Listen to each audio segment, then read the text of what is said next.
Okay, so tonight I am very happy to introduce Katia Miller, who is a historian, speaker, filmmaker, and metalsmith. She is writing books about the history of freedom, the woman represented as the Statue of Freedom atop the US Capitol Dome. She's writing both adult nonfiction and a children's picture book. Her work began 30 years ago when she received a message from the spirit of the statue. For this research and documentation, she received a US Capitol Research Fellowship. She is hoping to inspire people to look upon the dome to see the Statue of Freedom, a connection between the earth and sky, politicians and the people, and a story for future generations. Katia, do you want to wave your hand? Just let people know where you are. There we go. And we also have with us tonight Norma Tarango and Chris Farquhar on the call. Norma and Chris, if you can just wave your hand to let people know where you are. Chris and Norma have been working closely with Katia to help her amplify the voice of freedom, the statue on the Capitol Dome. And so Katia is going to present to us a slide presentation for about 30 minutes. And then we'll open the call for Q&A. So Katia, let me do the screen sharing and we'll get you started. Oops. Let's see. Did I already do the recording? You did, but I did but record. should welcome that. Well, we're welcoming people to the Department of Peace Building campaign third Wednesday call for this month. So thank you, Nancy. I forget all the things I need to say. Okay, you should have screen sharing now, Katia. Okay, let me see. There you go. There I go. Let me start at the beginning. Actually, let me stop it for a minute. Yeah, I just wanted to see if it worked. And just say hello to everybody. And yeah, it's good to be here. I just want to thank the Peace Alliance for inviting me to speak. And I love what you're doing to create a peace building department at the governmental level. That's really important. And I was part of meetings in New Mexico in the 2000s to create a Department of Peace there. So I know what you're doing. And actually, I met Dennis Kucinich briefly, and I asked him if he knew about the Statue of Freedom. And he did, and I recorded it, and we'll talk about that later. And we also have a talk he gave, or a book. I'm not sure. Chris is going to read that. He's totally inspiring. I love what you do. And I'm hoping you'll be inspired to look up to the Capitol Dome and notice this Lady of Freedom 300 feet above the Capitol grounds. And I know she's hard to see, but you'll be able to see her after you hear my talk. And then I would like to thank Chris Farquhar, who helped me put together the presentation. She helps do incredible blogs. And we've created a Lady Freedom Circle now, so we can talk about some of the issues that I bring up here in a circle regularly. And we'll talk about that more later. And then the final person I want to honor. Oh, I see my editor, Rosemary, is here. Oh, that's cool. And my sister. Wow. Okay. So the person that's kept me going, you might wonder how you could study one statue for 30 years. But a woman, a Hawaiian kahuna, she was a healer, Morna Simeone. I'll talk about her later, but she called the statue the consciousness of the nation. And when I found out about her, after I found the statue myself in 1993, I thought, I need to do anything I can do to get the statue seen, which is what she did, and I'll share that with you. So I was not a scholar, a historian, a writer, but that's what I became. So now, before I go to my slides, I would like you to wave a hand or put a thumb up if you knew about the Statue of Freedom on the Capitol Dome before this presentation. Except for Norma and Chris, I know you. Oh, Nancy came to our circles, yeah. So, yeah, she's not very well known, and I think she's a critical part of our history and should be known. Okay, so now I'm going to screen share. Let's see if this is going to work. There, okay. Okay, and let me try to do it full screen. Let's hope we don't have any mishaps here. There. How does that look? Good. That's Okay. great. Okay, so I'm calling this talk that the unseen, untold history of the Statue of Freedom and America. There's many stories I could tell, but I'm honing in on a few. But as far as her untold stories of this importance, it just really makes me think of how we think of ourselves as citizens. If we don't have a full history, we need a complete history to know who we are. And a statue like this really kind of represents the identity of the nation because of her placement on the Capitol Dome. And also, one more comment about history is the internet is full of stories and histories, and it's hard to know what's true and what isn't. And my research was all at the U.S. Capitol Curator's Office and the Library of Congress during my fellowship. Well, I researched over a 20-year period. But so I have some documents no one's ever seen. So I'm kind of adamant about where we get our history. That's really important. So here she is on the left. You can see her 5-pointed star. She's got 9 stars around a helmet. And on her head is an eagle feathered headdress, which is just about all you can see from the Capitol grounds. That's what people remember about her eagle feathered headdress. And I'm not going to talk about that much, but I did go to Iroquois country to meet the Haudenosaunee women, and we still meet with them on Zoom to try to understand her headpiece. But the robes she's wearing, originally there were classical robes, but now her robe is a combination of Native American and Euro-American, but it has a buffalo trim, which would be Native American, of course. And she has a pendant that says US on it above her heart. And she's carrying a sword in one hand and a shield in the other, and a laurel wreath with the shield.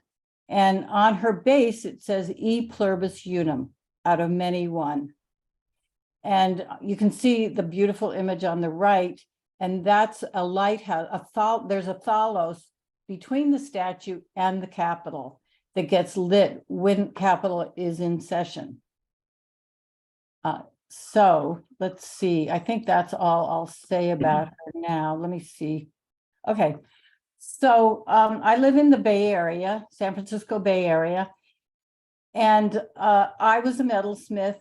And I was in a women's circle, actually, and someone gave me a print out of a book that there was a statue on the Capitol Dome. And I thought I knew a lot about colossal female images, but I didn't know about her. So in 1993, I don't think I even had a computer, or I might have just gotten it. And there wasn't a lot of images of the statue, and there still isn't online. So the first time I saw her was on the front page of the San Francisco Chronicle, And she was on other national newspapers in May 1993. So this was the first image I saw of her. And she's 130 years old. And she's being strapped up by a workman who's in love with her, giving her a kiss. That's really sweet. And she's going to be taken off the pedestal of the Capitol down to the ground level to be refurbished. And you can kind of see these rusty lines going across. She was cast in 5 sections. And so they need to clean all of that up after 130 years. But I think Chris created a really cute meme of this image of the guy kissing her. What does it say, Chris? Anyway, kissing freedom. It's really sweet. It said smooch. It said smooch. It was a happy Valentine's Day, Lady Freedom. Yeah, that's cute. Yeah. So I found in an old newspaper from 1890s that a DC reporter said she's 15,000 pounds of the most misunderstood woman in Washington, DC. And she's still misunderstood, hopefully until now. Okay, let's see. Oh, there we go. Okay, so as I said, I was a metalsmith, and the only thing I could think to do to get the statue known was to make her as a pendant. And I'm wearing one right now. And I made amulets, like healing hand pieces, like I'm wearing my younger self. I don't know, I was like 40, 50, I don't know. And then I made ritual objects. So I couldn't fathom at that time writing a book, a scholarly book, but here I am. And my family, for my 70th birthday there, they had a cake made with an image of the statue on it. So I think that's really cute. And then the other image there is of Doris Kearns Goodwin at an author event, which I went to just to meet her. And I bought her book. I have it here, Lincoln, Team of Rivals. And I asked her if she would read my chapters. And someday I'll get it to her. So that's that. Now, the sculptor of the statue was Thomas Crawford. He was a New Yorker, and he had taken all the art classes he could in New York. And the only place really to learn sculpture was in Rome, Italy. So he was able to go in his 20s and study with the best sculpture teachers. And this bust of him is at the Capitol. He's the only artist that's honored in that way with a piece of art at the US Capitol.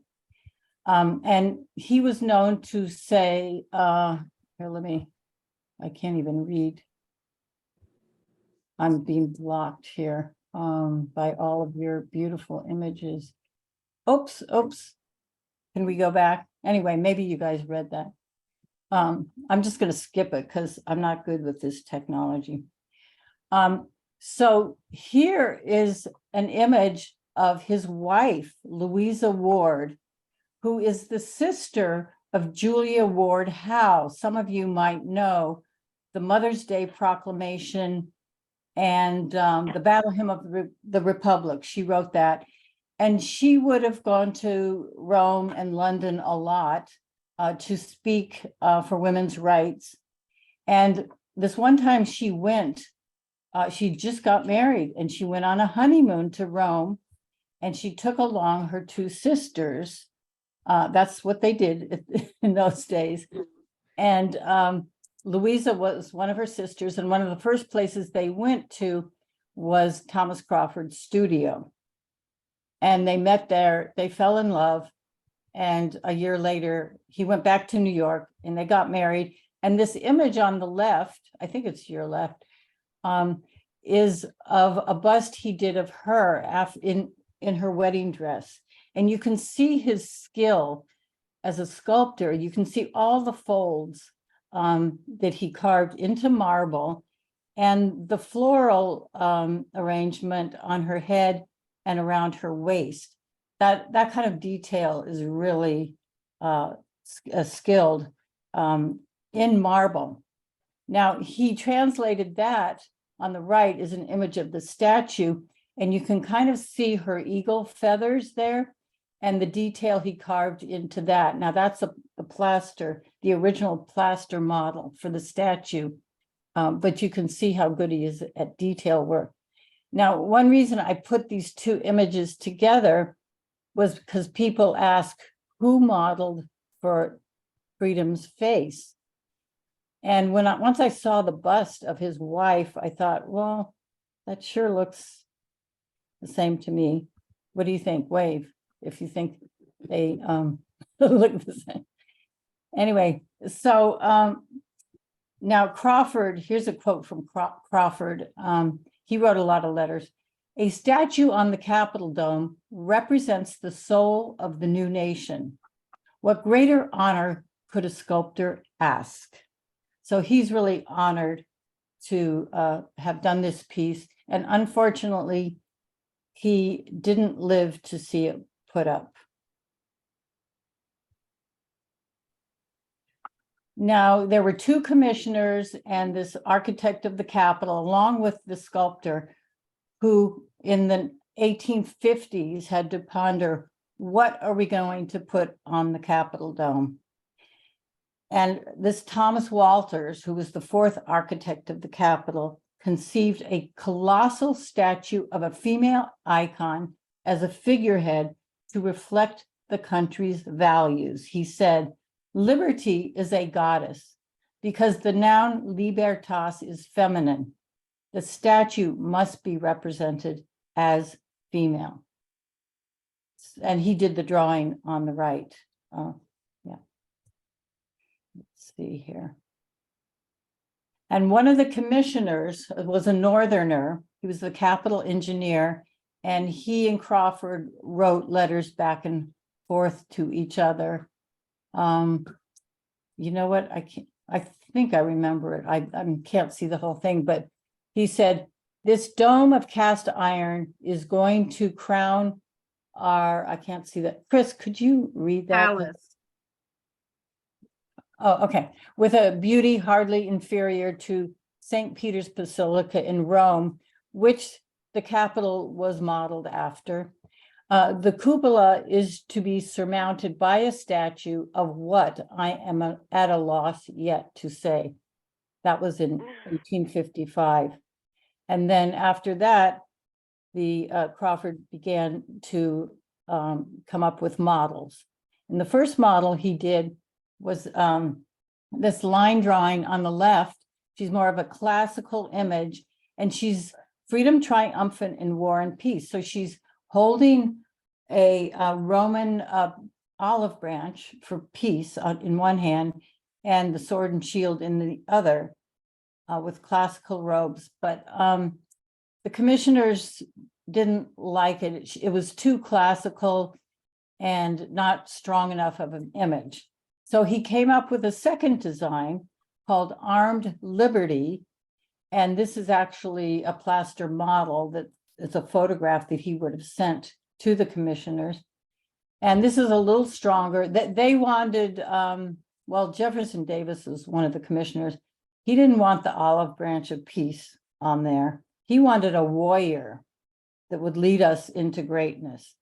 So this second model has a sword in one hand, a shield in the other, stars around her head from the French liberty concept, but she's wearing a Phrygian cap, which is symbol of a freed slave, which Jefferson Davis said, we're born free. We don't want to have this symbol of a free slave. So he said, Katya, you might want to say how Jefferson Davis was involved. Oh, Rosemary, my editor, go ahead. You might want to say how he got involved with, because he was one of the spearheads to this whole thing. Yeah, I wasn't going to go into too much depth with that, but thank you. We took out a bunch of slides before so that we could just make this 30 minutes. But good to see you, Rosemary. So anyway, so they decided they wanted to honor the original people of this land with native imageries. And that's how she got her eagle feathered headpiece. The rest is very much like this armed liberty. So there is the complete one in the middle, 130 years later. She's pretty rusted, and but the light is on at the Thalos, saying that the Capitol is in session. Now, all the great artisans that did frescoes and paintings and sculptures at the Capitol were all Italian, and the high art of casting was from Italy. So there was an Italian man that was supposed to cast the statue, but he wanted a raise. So he walked off the job. And guess who took his place? His assistant, who was Philip Reed, who was a slave. And he spent 2 years meticulously working on these 5 sections of the statue until it was put together in 1861. And he wasn't well known until recently, and they are honoring Philip Reed at the Capitol. And you can see there's 2 spellings of his name, R-E-E-D and R-E-I-D. And after he cast the statue and was freed, he opened up his own casting studio. And if you want to read more about him, there's this children's book called Philip Reed, what does it say? Saves the Statue of Freedom. Yeah. And there was a man 20 years ago that really put together his story, Eugene Walton, and this is his book, and he has a lot of other writings. So we honor Philip Reed. Okay, next, let's see. There we go. Okay, so Abraham Lincoln was the 16th president of the Union, and it was in the middle of the Civil War, and he had just given the Emancipation Proclamation 2 weeks before the statue went up. And but it turns out he wasn't invited to the ceremony anyway. They tried to squelch the ceremony because the statue represents unification, and the North and South were fighting, and they didn't want to make a big deal of this ceremony. So he wasn't really invited, and B.B. French, who was the Grand Master Mason and in charge of public buildings, and Lincoln's right-hand man, B.B. French went everywhere with public gatherings with Lincoln. He was not invited, and he was really upset. I found this paper in the files at the Library of Congress 2 or so weeks after December 2nd, when the statue was put up in 1863, where he requests that a Masonic ceremony be quietly performed in consecrating the Statue of Freedom on the Capitol Dome. And he was later saying, he wrote, "Freedom now stands on the dome of the Capitol of the United States. May she stand there forever, not only in form, but in spirit." So there's a lot that throughout time that connects her with the spirit of the nation. And oh yeah, here's a quote from Lincoln that I think came before the statue went up. He says, "If people see the building of the Capitol going on, it is a sign that we intend the Union to go on." So, okay, let's go to the next slide here. Oops, there. Now, this is a story that kind of blew me away. because I knew the statue was called Freedom. But in about 2004, I went to the Capitol and I found this line drawing on the left. And underneath the line drawing of the statue, it says, America, apex of the dome. And I thought, America, why are they calling her America? That's not her name. But then I started to read some of the letters back and forth between Montgomery Meigs and Crawford, and they were referring to her as America. And then I found out that that line drawing was done by Harper's Weekly, a journal of civilization, because throughout the 1860s, they had her up on their cover in various forms. So, but I still wondered, why are you calling the statue America? I don't understand. There must be a deeper history here. And then I looked around the Capitol and I saw this fresco. Well, I haven't seen it in person, but there's a fresco in the Lyndon Johnson room by Constantino Brumidi, the Italian that did all the frescoes at the Capitol. And she's pretty much a native woman, but she's wearing the French band with the stars on her headpiece. And she's wearing 3 feathers, a red feather, a white feather, and a blue feather, indicating she's part of this new nation that uses those 3 colors for that's their colors. But she's got a sea creature on one side and a bow and arrow and reeds on the other side. And there are many images of America that I found later. And because before the Revolutionary War, images of liberty merged with images of America as a representative of the land and her people. So, and then here's another image of America that Crawford did for the pediment. The US Senate pediment is called Progress of Civilization, and she's in the center.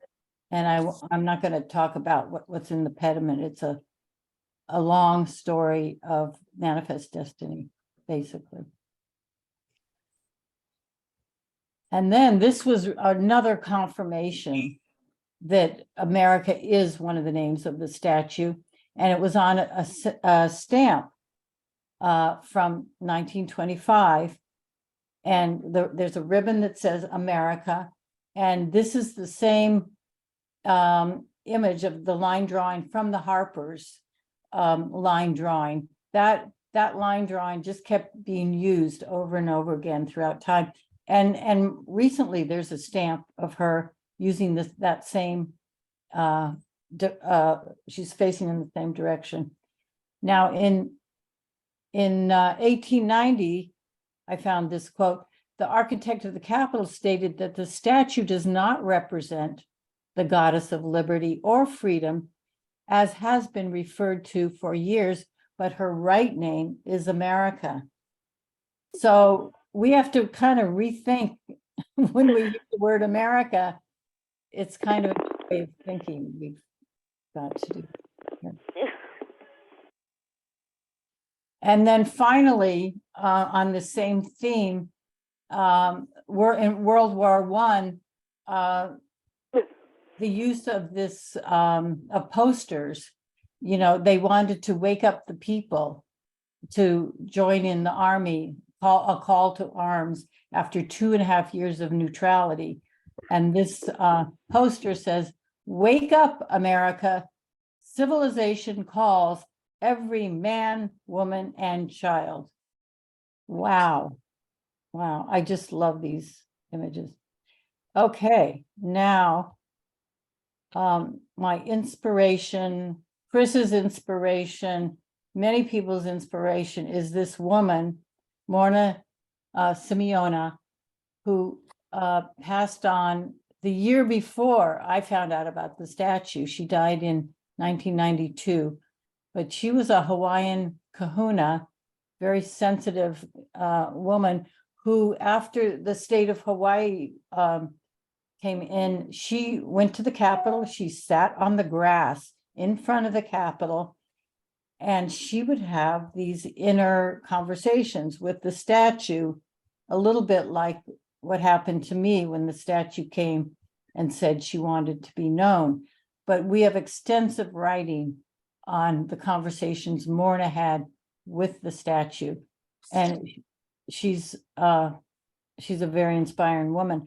But because she said that the Lady of Freedom is the consciousness of the nation, I thought to myself, I better do everything I can, to get her seen. And as far as, the memory bank, she calls her the memory bank of the nation.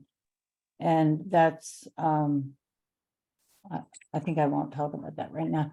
Now, Chris, I can't see all the writing here, but so I might need your help.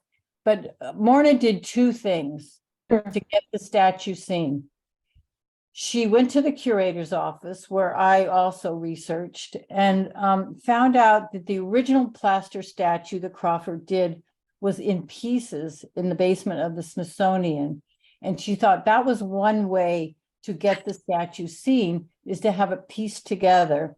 So she went to her Congressman Daniel Ikaka, and Inouye, to see if she could raise funds, private funds, for her Foundation of I to get the statue put together. And she was able to do that. And the next slide will show you what the statue looks like from her efforts. But then the other thing she did was to have the Statue of Freedom recognized as a statue for world peace and freedom.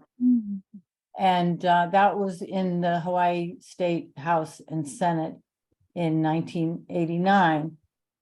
And now I'd like to ask Chris to read part of what she said that day at the Hawaiian legislature. It's very amazing. Yes, Chris? it is. Yes, it is. Katya, thank you so much. And what a remarkable woman Morna was. Can everyone hear me? Yeah, good. Yeah, what an incredible woman she was. And I think that probably most people aren't familiar with her name, but are more familiar with her work. And it was the development of the Ho'opono prayer, or Hawaiian life way of healing and forgiveness. Morna developed that and brought it to the world. And it continues to help people the world over. And one of the things they might not know is that all the way up until almost her death in 1992, she was working with the spirit of the Lady of Freedom in the way of the Ho'opono prayer, the cleaning and clearing within. And what she was doing is she was cleaning and clearing the burden of Lady Freedom from war and bloodshed. And she did that for so many years, and almost up to her death.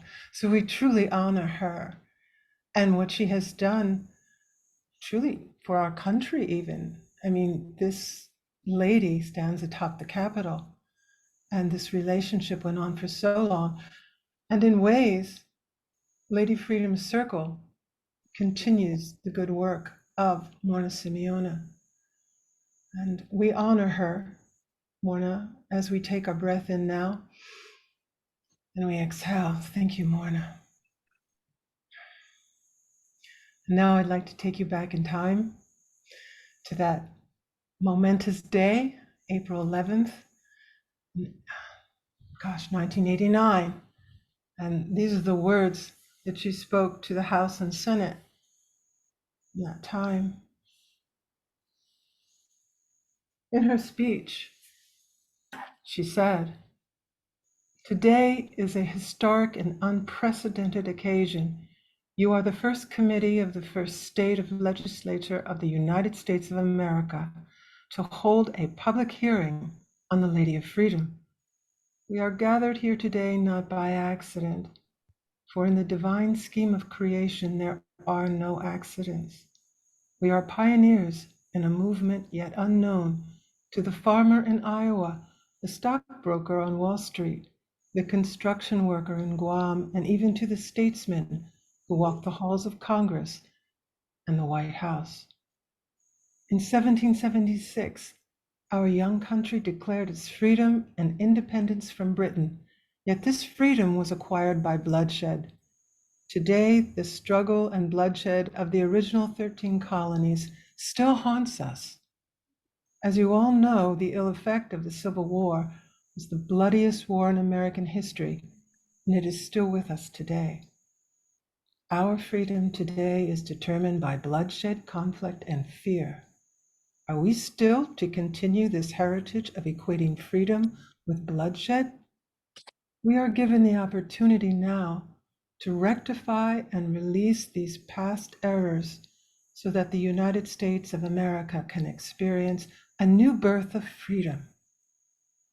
As a governmental body of the state of Hawaii, you are here today to herald in the dawning of a new age of freedom by acknowledging freedom, the Lady of. And in the words of Morna, I bid you farewell. Oka malohia mameoe. Oka malohio kai. Peace to you, the peace of I. Beautiful, Chris. Thank you so much. Let's see. And this is the statue, the original plaster statue that Crawford would have done that was in pieces and at the Smithsonian basement, and Morna had that put together. And they built the Capitol Visitors Center, opened it in 2008 with this at the center. And then from there, you can go up into the Capitol. And there's statues around her. And you can see her size, 19.5 feet, because I'm there 5 something feet. And she's in, they call it Emancipation Hall.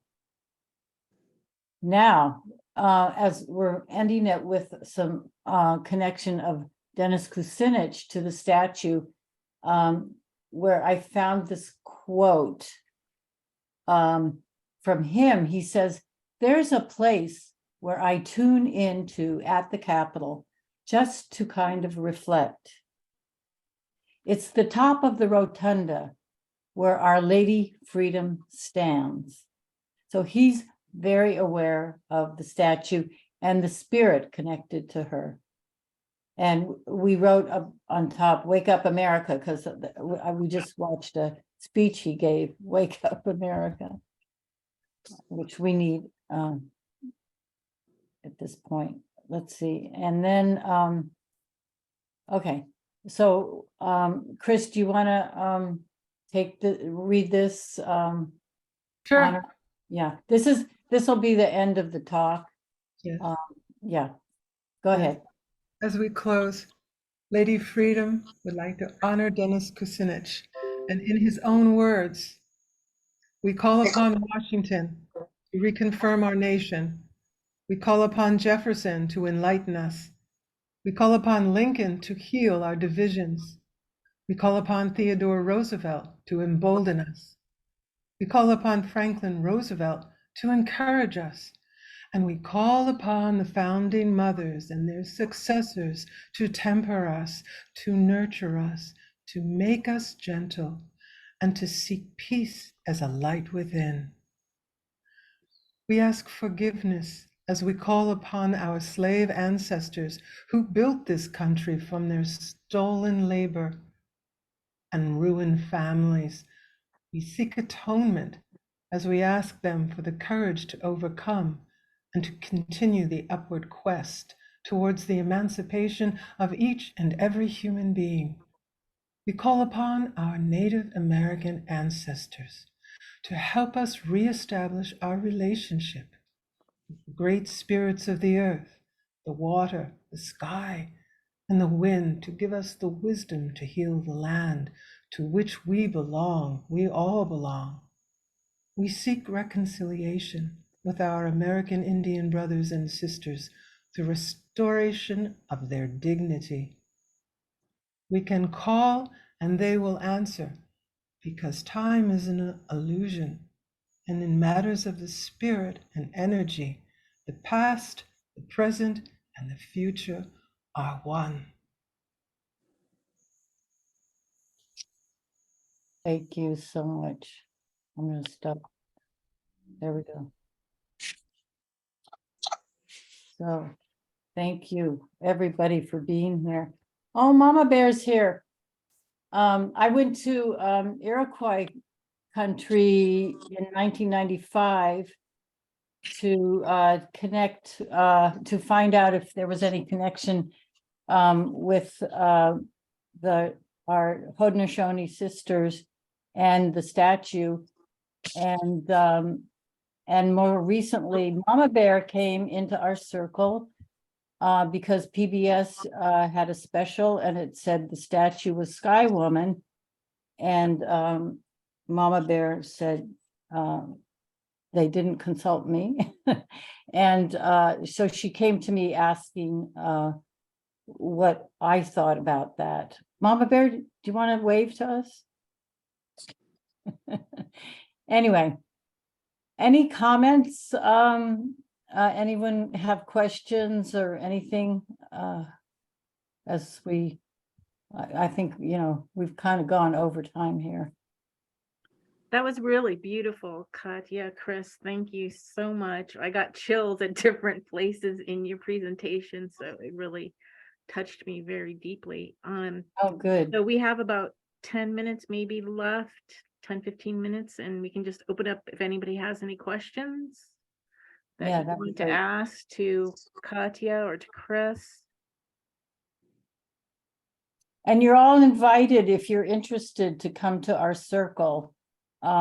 You can, let's see, you can go to my website and sign up, and there's a box you can say you're interested in joining us in the Lady Freedom Circle.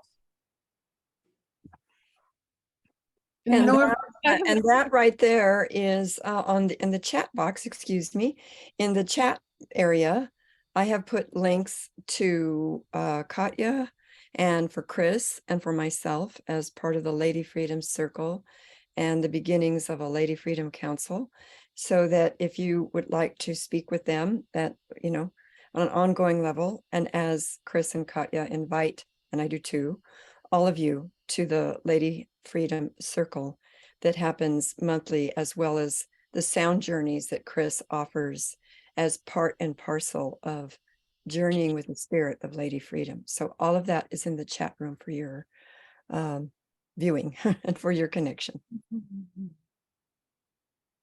thank you. Nancy, Yeah. will you say something? Well, since we have a little time, earlier you mentioned Jefferson Davis, and I'm curious what his connection or how he fits into this whole picture. He was the Secretary of War at the time before he left to head up the Confederacy. And so there were two commissioners to decide what art at the Capitol would look like. And he was one of them. And he had strong opinions. The thing is, both of them, Montgomery Meigs and Davis, were West Point graduates. So they got a bit of a classical education in drawing.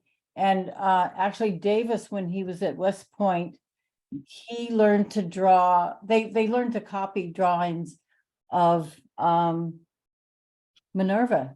He drew Minerva. So he had it in his consciousness, the importance of the Roman and the Greek goddesses in helping as an image to lead the country to greatness. Thank you. I couldn't include all the stories, but No, I understand. It's just Yeah. interesting how war weaves its way into so much in our society. And what a nice contrast to have this whole thing that you've been talking about. Oh, good. Thank you. Rosemary, did you want to say something? My editor, she's editing all the chapters of the book. You're muted. You're muted. Unmute. There we go. Yes, Katya and I have been knee deep in this, or maybe neck deep in this for the last 4 or 5 years. And we've been trying to get the book into a condition where it can appeal to an agent and a publisher. And the thing that has always struck me is the fact that I watch a lot of news. I watch news every night and everything. And I see that statue probably 3 times a day on TV. I mean, whenever you see the Capitol Dome, I mean, it's in TV series, it's anything where they're showing Washington. They always show the Capitol Dome. They do a fly around, and there's this little black thing on the top of it. And I never thought about it before. It was just not, I was not aware of it. And to think that she is just so visible yet not at all seen is mind-blowing to me. And it's interesting, when the January 6th event happened, there are some incredible photos of the troops in that hall where her plaster model is, and they're all surrounding the plaster model. And I mean, it's like, it just shows you from the Civil War till now, there's just such an expanse of history, not all of it pretty, and she's right there bearing witness to it. And so I want to make sure, Katya and I have talked about this, that image gets in the book somewhere, probably near the end, if there's an epilogue or something, that, you know, it's very important for people to see her. And she watched over all those troops sleeping in the Capitol. We have a blog. Chris did a blog with that image, Rosemary. Yeah, it's quite striking. Yeah, you can go to the website and Lady Freedom Facebook page, and there's a blog with that image of the plaster statue with all these soldiers just laying around at her feet. Yeah. Soldiers at her feet. Yes, soldiers at her thing- feet is what it's called. Soldiers at her feet. Oh, okay. yes. Yeah. So the last thing I would like to say is that this story, it's like anything, all researchers and historians know this. You go down rabbit holes and you find out so much stuff that hasn't been told. There are so many stories surrounding her that it definitely has made a very big, compelling book. And I know I've learned a lot. So thank you, Katya, for hiring me. Thanks for being here. And my sister and Mama Bear, this is great. Anyone else have something to say before we close out?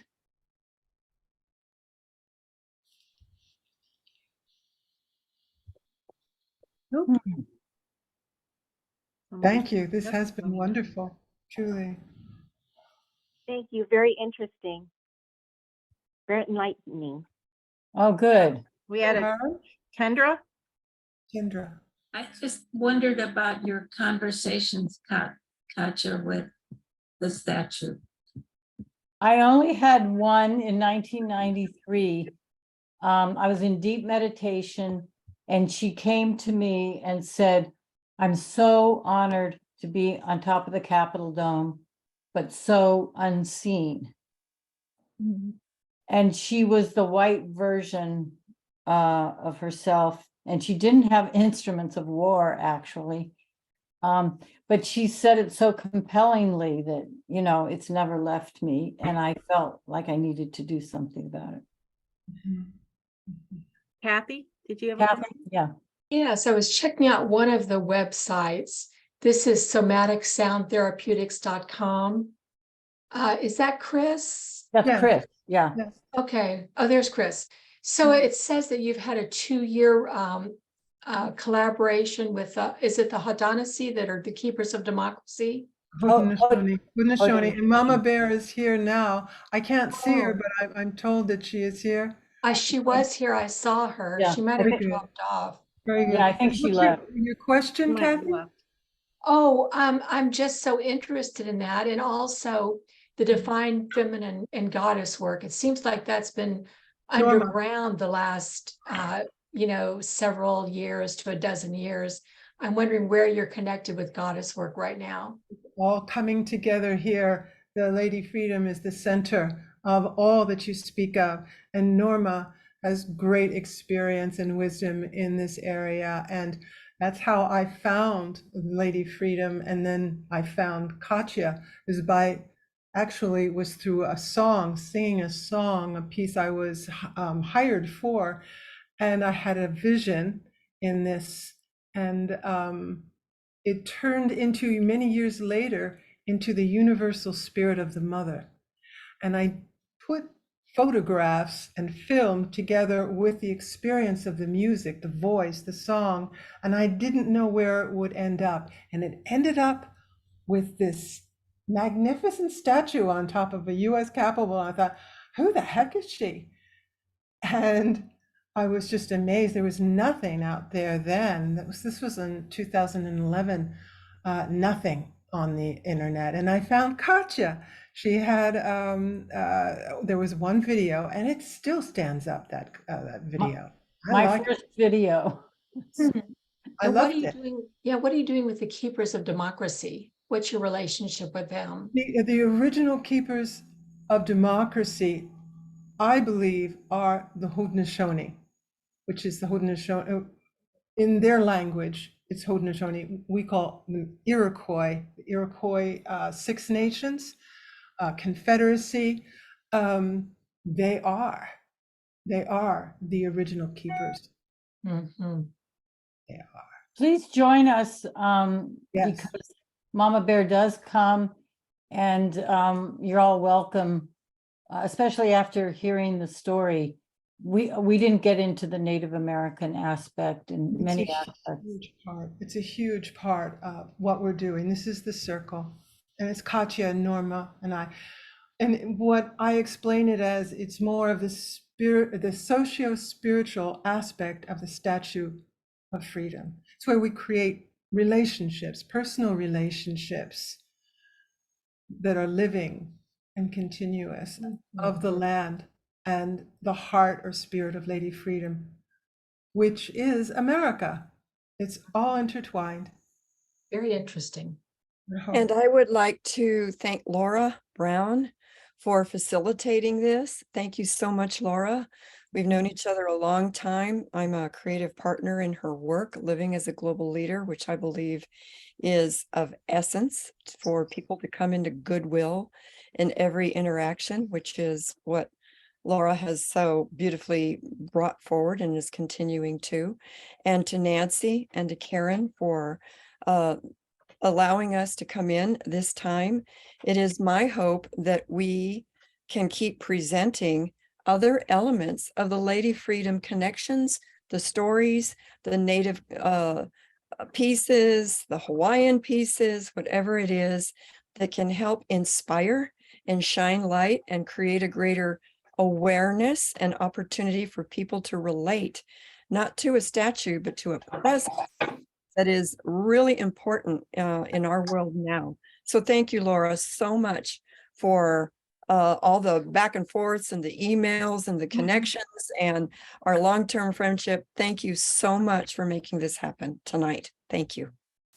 Well, thank you, everybody. Thank you, Norma. Thank you, Katya. Thank you, Chris. Thank you to everybody who showed up. This is wonderful, and maybe we'll have another presentation down the road. It's now just about time to close out the meeting. Did you guys have a closing quote you wanted to do, or that was it?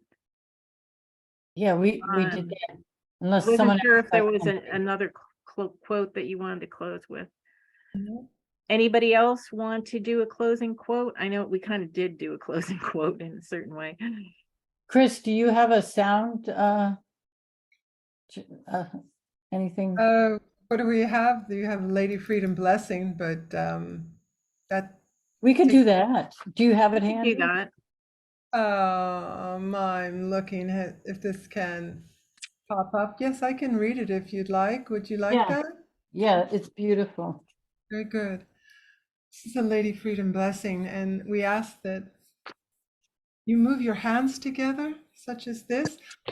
Mama Bear, Mohawk Bear Clan mother, showed us that. And it moves the energy. It helps to move the energy. As I speak, Lady Freedom Blessing. We stand for the world's children and grandchildren, and for the 7 generations beyond them. We dream of a world where all of our children have safe drinking water, clean air to breathe, and enough food to eat. A world where they have access to a basic education to develop their minds and health care to nurture their growing bodies. A world where they have a warm, safe, and loving place to call home. A world where they don't live in fear of violence in their home, in their neighborhood, in their school, or in their world. This is the world of which we dream. This is the cause for which we stand. Mahalo. Thank you, Chris. Beautiful. Thank you, Beautiful. everybody, for joining you, us everyone. tonight. Thank you. Wonderful Yeah. presentation. Thank you. Yes. Thank you. Good night. Thanks, everyone.